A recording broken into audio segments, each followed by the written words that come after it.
आप जानते हैं कि मंदिरों में घंटियां क्यों टंगी रहती हैं या औरतें बिछिया क्यों पहनती हैं? अगर नहीं तो आज हम आपको ऐसे ही 20 हिंदू परंपराओं के पीछे वैज्ञानिक कारण बताने वाले हैं। तो वीडियो को छोड़कर कहीं न जाएं और वीडियो में अंत तक बने रहें, क्योंकि ये वीडियो आपके लिए बहुत ही इंटरेस्टिंग होने वाला है। तो वीडियो को स्टार्ट करने से पहले कहना चाहूँगा कि चैनल को सब्सक्राइब कर लें और वीडियो को लाइक करना ना भूलें। नंबर 1, दोनों हाथों को जोड़कर नमस्कार करना। वैज्ञानिक रूप से दोनों हाथों को जोड़कर नमस्कार करने से आपकी उंगलियों के टिप्स आपस में जुड़ जाते हैं, जो आपके कानों, आंखों और दिमाग के प्रेशर पॉइंट होते हैं। जब आप दोनों हाथों से जोड़कर नमस्कार करते हैं तो आपके प्रेशर पॉइंट सक्रिय हो जाते हैं, जिससे आप किसी व्यक्ति को लंबे समय तक याद रखते हैं। नंबर 2, भारत में औरतों का बिछिया पहनना। पैरों के अंगूठे में बिछिया पहनने का सिर्फ यह मतलब नहीं कि औरत शादीशुदा है। इस बिछिए के पीछे एक वैज्ञानिक वजह भी है। बिछिया रक्त के प्रभाव को विनियमित करने में मदद करता है। चांदी का बिछिया ध्रुवीय ऊर्जा को अवशोषित करके शरीर को स्वस्थ रखने में मदद करता है। नंबर 3, नदी में सिक्कों को फेंकना। साधारण तौर पर सिक्कों को नदी में फेंकना किस्मत के लिए अच्छा माना जाता है, लेकिन इसके पीछे एक वैज्ञानिक वजह भी है। प्राचीन समय में सिक्के कॉपर के होते थे और नदी के पानी को ही पीने के लिए इस्तेमाल किया जाता था।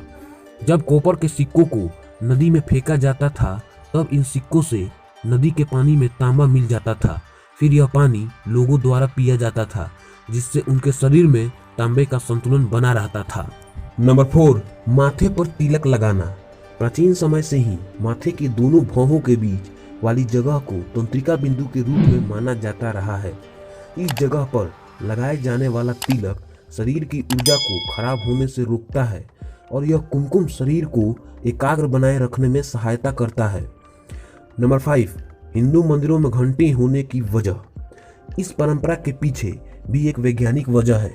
जब हम मंदिर के अंदर प्रवेश होने से पहले घंटी बजाते हैं, तब घंटी एक तेज और टिकाऊ ध्वनि से पैदा करती है। जब घंटी की गूंज 7 सेकंड तक रहती है, जो हमारे शरीर के 7 हीलिंग केंद्रों को सक्रिय कर देती है, जिससे हमारे मस्तिष्क में सभी तरह के नकारात्मक ख्याल खत्म हो जाते हैं। नंबर 6, मसालेदार भोजन खाने के बाद मीठा खाने की परंपरा। इस प्राचीन प्रथा के पीछे भी एक वैज्ञानिक वजह है। मसालेदार भोजन पाचन रस और एसिड को सक्रिय करने का काम करता है, जिससे शरीर में भोजन को पचाने की प्रक्रिया अच्छी तरह से चलती है और उसके बाद मीठा खाने से बनने वाले कार्बोहाइड्रेट पचे हुए भोजन को नीचे खींच लेते हैं। नंबर 7, हिंदू धर्म में हाथ और पैरों पर मेहंदी लगाने की वजह। शादी में लड़की का अपने पैरों और हाथों पर मेहंदी लगाने के पीछे एक बड़ी वजह है। जब शादी का दिन पास आता है तो दूल्हे और दुल्हन पर शादी को लेकर परेशानी बढ़ जाती है, लेकिन दुल्हन द्वारा हाथों और पैरों पर मेहंदी लगाने से दुल्हन की शादी को लेकर परेशानी कम हो जाती है।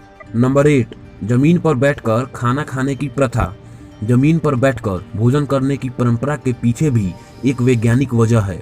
जब आप जमीन पर बैठते हैं, तब आपका शरीर शांत हो जाता है और आप में भोजन को पचाने की क्षमता में बढ़ोतरी होती है, जिससे स्वस्थ मस्तिष्क को संकेत जाता है कि शरीर भोजन को पचाने के लिए तैयार है। नंबर 9, उत्तर की तरफ सिर रख के न सोना। हिंदू धर्म में उत्तर की तरफ सर करके सोने को अशुभ माना जाता है, लेकिन इसके पीछे एक वैज्ञानिक वजह भी है। पृथ्वी की तरह हमारे शरीर में भी चुंबकीय क्षेत्र होता है। जब हम उत्तर की तरफ सर रखकर सोते हैं तो हमारा चुंबकीय क्षेत्र विषम हो जाता है, जिससे हमारे शरीर को रक्त दबाव, सर दर्द, संज्ञानात्मक जैसी समस्याओं का सामना करना पड़ता है। नंबर 10, कानों में छेद करना। कानों को बींधना भारत में बहुत समय से प्रचलित परंपरा है, लेकिन इसके पीछे एक वैज्ञानिक वजह भी है। कानों को छेदने से हम में भाषण संयम की भावना आती है।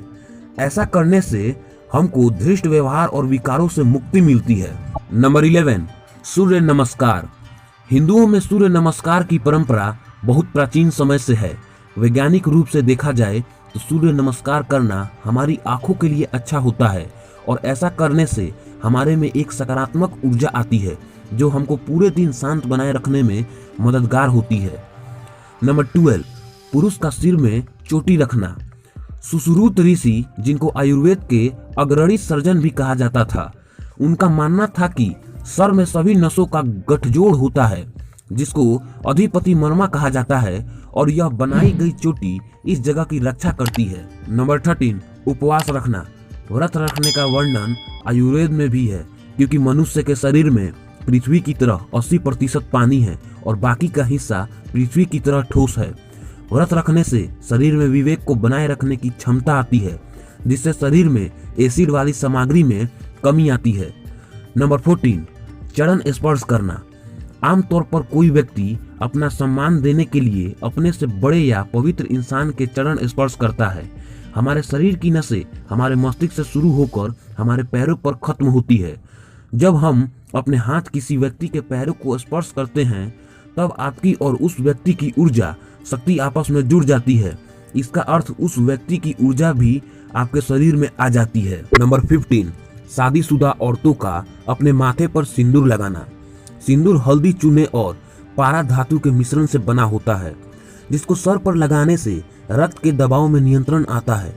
सिंदूर में पाए जाने वाला पारा शरीर को दबाव और तनाव को मुक्त करने में मदद करता है। नंबर 16, पीपल के पेड़ की पूजा करना। पीपल का पेड़ असल में किसी काम का नहीं होता क्योंकि न तो इस पर फल लगते हैं और न ही फूल, लेकिन फिर भी इस पेड़ को हिंदू धर्म में बहुत पवित्र माना जाता है। लेकिन सभी पेड़ों में पीपल का पेड़ ही ऐसा है जो 24 घंटे ऑक्सीजन को वायुमंडल में छोड़ता है। इसी वजह से इस पेड़ को बचाने के कारण हिंदू इस पेड़ को भगवान से जोड़ते हैं। नंबर 17, तुलसी के पौधे को पूजना। हिंदू धर्म में तुलसी के पौधे को माँ की तरह पूजा जाता है। इसके पीछे बहुत बड़ी वैज्ञानिक वजह भी है। तुलसी कई बीमारियों का समाधान होने के साथ साथ यह चाय बनाने में भी इस्तेमाल की जाती है और घर में तुलसी का पौधा रखने से घर में मच्छर और कीड़े नहीं आते। नंबर 18, मूर्ति की पूजा करना। हिंदू धर्म में किसी भी धर्म से ज्यादा मूर्तियों को पूजा जाता है। शोधकर्ताओं का मानना है कि मूर्ति पूजने से प्रार्थना में एकाग्रता आती है। मनोचिकित्साओं का मानना है कि मनुष्य अपने सामने वाले व्यक्ति के अनुसार ही अपने विचार बदलता है। इसलिए साइंस की माने तो मूर्ति पूजा से प्रार्थना में ध्यान बढ़ता है। नंबर 19, भारतीय औरतों का चूड़ियां पहनना। हमारे शरीर की कलाई बहुत महत्वपूर्ण हिस्सा है। इस जगह पर हाथ रखकर नाड़ी की धड़कन को चेक किया जाता है जिससे शरीर की कई बीमारियों का पता लगता है।